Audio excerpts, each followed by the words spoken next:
ప్రభుత్వం ఏర్పడి నెల రోజులు దాటింది. 12వ తారీఖున గత నెల 12వ తారీఖున ప్రమాణ స్వీకారం చేస్తే నెల రోజులు దాటిన తర్వాత నెల రోజుల్లో కూడా కూటమి నాయకులు గతంలో పరిపాలించేటువంటి వ్యక్తి చేసిన నష్టాన్ని ఏ రకంగా సరిచేసుకుందామనే ఒక ఆలోచనతో రివ్యూ మీద రివ్యూ చేస్తూ నిద్రాహారాలు లేకుండా పనిచేస్తున్నారు కేబినెట్ అంతా కూడా.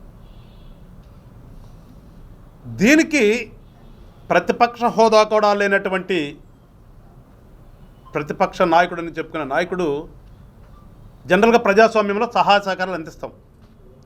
ప్రజాస్వామ్యం అంటే అది. గతంలో కూడా నేను చాలాసార్లు చెప్తూ ఉంటాను, వైఎస్ఆర్ పార్టీ అనేది ఒక రాజకీయ పార్టీ కాదు, అది ఒక దొంగల సమూహంతో ఏర్పడినటువంటి సమూహం. వాళ్ళ ఆలోచన కూడా అధికారాన్ని అడ్డం పెట్టుకుని ఏ రకంగా దోచుకోవచ్చు అనే ఆలోచనతో ఉన్నారు తప్పితే ప్రజాస్వామ్యంలో ఒక రాజకీయ పార్టీ ప్రజల ఓట్ల చేత గెలిచిన తర్వాత ప్రభుత్వంలో భాగస్వామి అయిన తర్వాత, ఎందుకంటే ప్రభుత్వం ఎప్పుడూ కూడా కంటిన్యూస్ ప్రాసెస్, పర్మనెంట్ ఎగ్జిక్యూటివ్ ఒకటి ఉంటుంది. ఈ రాజకీయ పార్టీ గెలిచిన పార్టీ అనేది పార్ట్ టైం ఎగ్జిక్యూటివ్. ఇది 5 సంవత్సరాలు పరిపాలన చేస్తారు, మళ్ళీ ఎలక్షన్స్ వస్తే మళ్ళీ గెలిస్తే మళ్ళీ ఉంటారు. ఆ పర్మనెంట్ ఎగ్జిక్యూటివ్తో పాటు కలిసి వెళ్ళేటటువంటి నైజం ఉన్నటువంటి ప్రజాస్వామ్యంలో ఆ విషయం తెలియదు వీళ్ళకి. అందుకని పదే పదే నేను అంటూ ఉండేవాడిని. అదేవిధంగా ఇవాళ కూడా చూడండి, నెల రోజులు కూడా గడవలేదు. ఇప్పుడున్నటువంటి ఈ జగన్మోహన్ రెడ్డి గారు గతంలో ముఖ్యమంత్రిగా చేసి ఇప్పుడు ఏమంటాం దాన్ని మాజీ ముఖ్యమంత్రి గారు 2 సార్లు బెంగళూరు పోయొచ్చావు. నువ్వు వాడిపోయిన తర్వాత అంతకుముందు చెప్పారు మా నాయకుడు వచ్చేసాడు, ఇక్కడ ఇల్లు కట్టుకుని ఇక్కడే ఉంటాడని చెప్పేసి చెప్పినటువంటి మాటలు ఎట్టిపోయినాయో, వాడిపోగానే 2 సార్లు పోయాడు బెంగళూరు. ఎందుకు పోయాడు తెలియదు. మరి కొంతమంది అయితే మకాం మారుస్తున్నాడు అంటున్నారు, మరి నిజమవుతుందో తెలియదు. కానీ ఇలాంటి వ్యక్తి మొన్న ఏదో అక్కడ వినుకొండలో ఒక సంఘటన జరిగింది. ఎవరు ప్రోత్సహించరు హత్యల్ని, హత్య రాజకీయాలని ఎవరు ప్రోత్సహించరు. కానీ అక్కడ జరిగింది రాజకీయ హత్య కాదు, హత్య జరిగింది. అక్కడ 2 వ్యక్తుల మధ్యన ఉన్నటువంటి స్పర్ధల వల్ల, వాళ్ళ వ్యక్తిగతంగా ఒక మర్డర్ జరిగితే ఆ మర్డర్ కోసమంట చూస్తాం మనం. ఏదో క్లిప్పింగ్స్ వాళ్ళకి పాత పేపర్లు ఉన్నాయి కదా, బెంగళూరు నుంచి హుటాహుటీగా జగన్మోహన్ రెడ్డి గారు తాడేపల్లికంట. దేనికి హుటాహుటీ? అసలు ఎందుకు పోయావు నువ్వు బెంగళూరు? తాడేపల్లి నుంచి బెంగళూరు ఎందుకు పోయో తెలియదు, కానీ బెంగళూరు నుంచి హుటాహుటీగా తాడేపల్లి వినుకొండలో జరిగినటువంటి హత్యను పరామర్శించడానికి. వినుకొండలో జరిగిన హత్య ఏంటిది? ఇద్దరూ కూడా వైఎస్ఆర్ పార్టీ సానుభూతి పరులు. ఇప్పుడు చనిపోయిన వ్యక్తి, వీళ్ళు పెట్టారు కదా గవర్నమెంట్ సారా షాపులు, ఆ సారా షాపుల్లో పనిచేస్తూ ఉంటాడంట. వాళ్ళిద్దరికీ గత సంవత్సరం నుంచో 2 సంవత్సరాల నుంచో వ్యక్తిగత గొడవలు ఉన్నాయి. ఆ గొడవల్లో ఆ రోజున మొన్నటి రోజున అతను హత్య గావింపబడ్డాడు. దాన్ని నువ్వు రాజకీయ హత్య అని ఎలా అంటావు? రాజకీయ హత్యలు అంటే ఎట్లా ఉంటాయి? ఒక గ్రూపుగా పోయి ఇంకో గ్రూపును కొట్టడమో, లేదంటే ఈ గ్రూప్ ఆఫ్ పీపుల్ వెళ్ళి ఇంకొక వ్యక్తిని చంపితే అది రాజకీయ హత్యగా పరిగణిస్తాం మనం. ఇక్కడ జరిగింది 2 మధ్యన.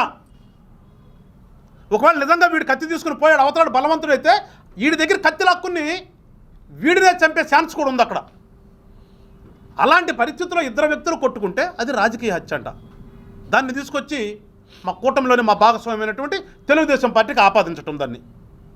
అదేమంటే అంతకుముందు ఎప్పుడో ఏదో బర్త్డే పార్టీలో ఇప్పుడు చెప్పుకున్నటువంటి ముద్ద ఎక్కడో వచ్చి ఉంచున్నా అంట. ఇదా? అందుకని నేను చెప్పేది, వైఎస్ఆర్ పార్టీ అనేది రాజకీయం తెలిసినటువంటి నాయకులతో ఉన్నటువంటి పార్టీ కాదు. అది ఒక నేరస్తులతో నిండినటువంటిది. కాబట్టి ఆ నేర రాజకీయాలనే ఇవాళ చూపించాలనే ఒక ఉద్దేశంతో నిన్న అట్టహాసంగా పెద్ద ఆర్భాటంగా ఈయన అక్కడ పోయి పేపర్లు ఉన్నాయి కదా, మీడియా ఉంది కదా, చూడండి ఒకసారి. ఏంటిది? రాష్ట్రపతి పాలన విధించాలంట. పాపం మళ్ళా ఆయన టాబ్లెట్ ఉంది కదా, దాంట్లో పెద్ద హెడ్లైన్ పెట్టాడు. రాష్ట్రంలో అరాచక పాలన నడుస్తుంది, రాష్ట్రపతి పాలన విధించాలి. రాష్ట్రపతి, ప్రధాని, హోంమంత్రి ఆధారాలతో నివేస్తుంట. ఏం ఆధారంతో నివేస్తాం?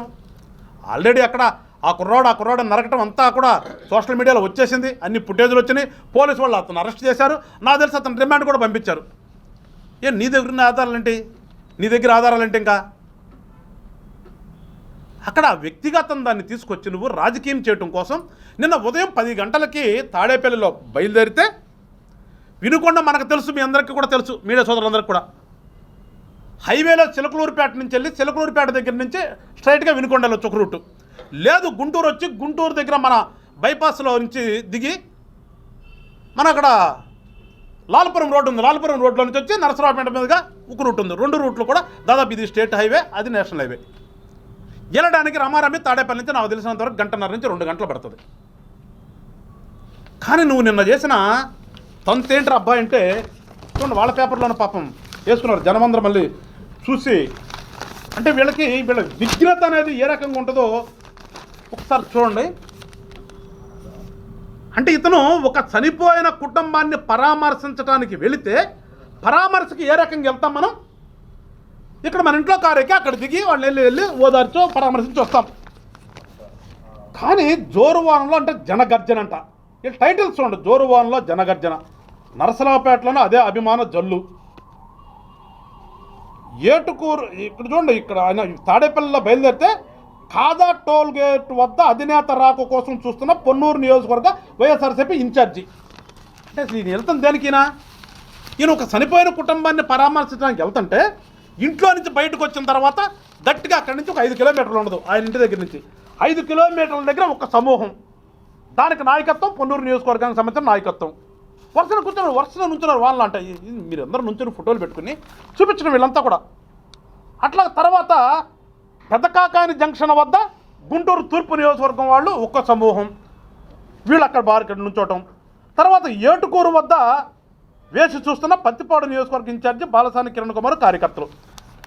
అంటే అసలు చూడండి, ఒకసారి రాష్ట్ర ప్రజలకు చెప్తున్నాం, ఒకసారి అర్థం చేసుకోండి.